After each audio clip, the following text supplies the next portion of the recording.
Who do you know who's short? Hi everybody, Larry Frawley here. Listen, I'm a licensed broker in 3 states, in Texas, in South Carolina, and in North Carolina. And what I mean by who's short, I'm not talking about in the physical sense. I am talking about they are coming up short of payments in their mortgage. By the way, we are already starting to see a little bit of the foreclosure market tick up. And by the way, keep in mind, it never goes away. There is always a foreclosure market that's out there. So I'll never forget, this was in 2008 and 2009. Most of you know, most parts of the country, it was very tough. And, I'll never forget, I was up in Cleveland, Ohio, and I would be showing properties to potential buyers. And we were amazed sometimes when we actually got into a house where there was actually still furniture left. It was one of those markets.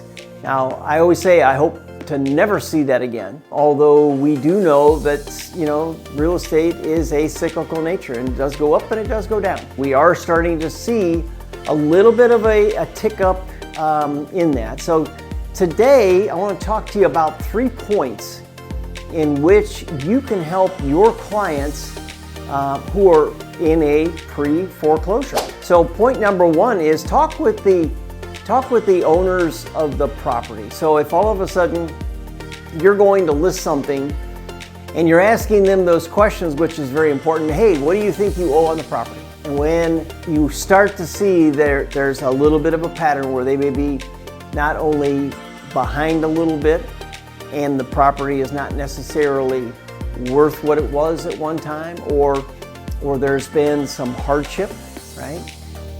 There may very well be a little bit of a pre-foreclosure that's going on. Ask them the question. I mean, you've got to, you represent them. Ask them the question, are you current on your payments? Every state is different in how foreclosures work, so make sure that as you're watching this video, make sure that your state, you're actually checking to see. I got into short sales really, like I said, in 2008, 2009. I started doing some broker price opinion or BPO work where, sales were down and I needed some food, I gotta have a little food with my meal. So, to go out and shoot pictures, mostly outside photos. I'll never forget, we had one property up in Cleveland, Ohio. And the guy's name was Bob. Bob was one of our agents in the office there, and he came back and he went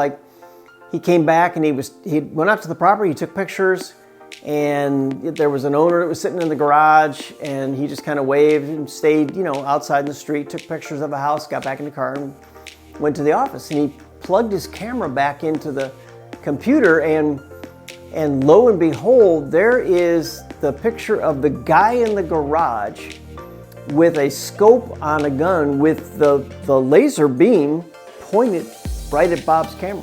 That piece right there, I mean, that says a lot. By the way, he was a sheriff. He was a local sheriff. I've been in properties for BPO work where there's still a family there. For whatever reason, now they're going to be, at some point, they've got to leave that property. They're going to be maybe evicted, right? And it's kind of sad. Here's the thing I want you to keep in mind as a real estate agent and as a real estate professional, you are here to help them do that.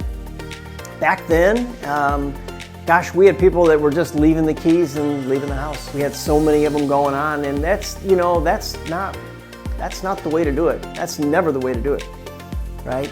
So short sales are where you as the agent will start negotiating with the bank directly, and the banks typically will take less than what the current owner owes on the property, right? And that's called a short sale. Now, short sales can go very quick, like I've got one going on here in Texas right now. It's moving along very fast and just kind of waiting on an offer.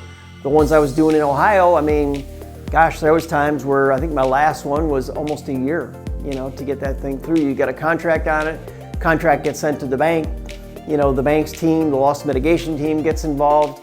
You hope that they don't change somebody along the way, because then you almost got to go start the whole process all over again, and that's no fun. So that was really point number 1, is talking to the owner. Point number 2 is you're going to need some authorization from the owner to talk to the bank. Otherwise, the bank's not going to talk to you. You can draft a letter. The letter just gets signed by the owner, gives you the right, the authorization, then to talk to the bank. Now, it does take some time sometimes to get through to the right person at the bank. It depends on how big the bank is. Are they more local? So there's a lot of factors that play into that. But you're going to need that authorization. Most times the bank's going to let you bring in an offer. They're going to get an appraisal done, and then they've got a number. They've got a number in their mind, a percentage in their mind, that they need to walk away with. By the way, the note has not been satisfied, probably by the buyer.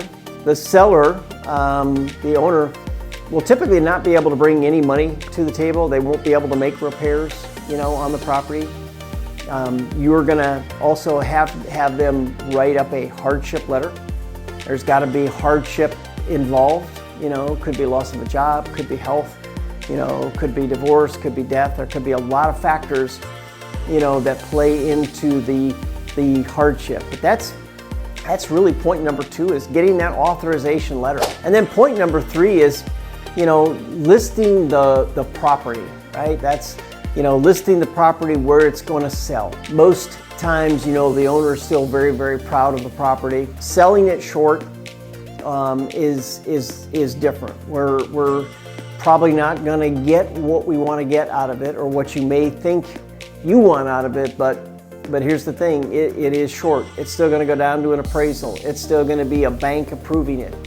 And once again, check with all your states and all your state laws. They're a little bit different in how much financial obligation and responsibility do you still then have as the owner. But those are really the 3 points to selling and kind of specializing in short sales. I know a guy up in Cleveland, Ohio that was the broker. He's still the broker of that office up there. And his name's John. John does that all year long, right? He never gets away. He'll sell some traditional real estate every now and then, but he never gets away because he's got a great relationship with the bank. Getting involved in things like Bigger Pockets, right? Go up, look up Bigger Pockets. There's local chapters, there are investors, part of them are real estate agents. I think we're entering into a market over the next, probably 18 months or so, where we're going to see some more, investment opportunities that are out there. So listen, I've had a lot of fun today. If you thought this was good, go ahead and subscribe to my channel. And we'll be periodically doing these. We'll do more on property management, RV park sales, running a brokerage, and then, yes, probably short sales again. Take care, and I will see you all soon.